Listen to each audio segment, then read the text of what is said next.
6យ៉ាងរបស់ស្ត្រីជាប្រពន្ធទី1កន្លងជើងប្តីទី2ស្រែកជំទាលទី3ដេកបែរខ្នងដាក់ប្តីទី4ងងក់ខុសរឿងទី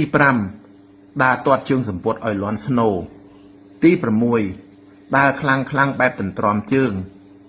ទី7ចេញចូលគ្មានរបៀបរៀបរយទី8រំសាយសក់នៅមាត់ទ្វារបង្អួចទី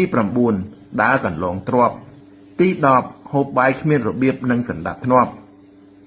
ទី11ប្រើពាក្យអញហែងទី12ជេរប្តីកប់មាត់រដឹកទី13និយាយកំហុកដាក់ប្តីទី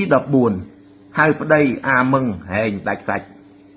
ទី15ក្រោកពីដេកមិនដែលរៀបចំមុងភួយកន្ទេលខ្នើយនិងទី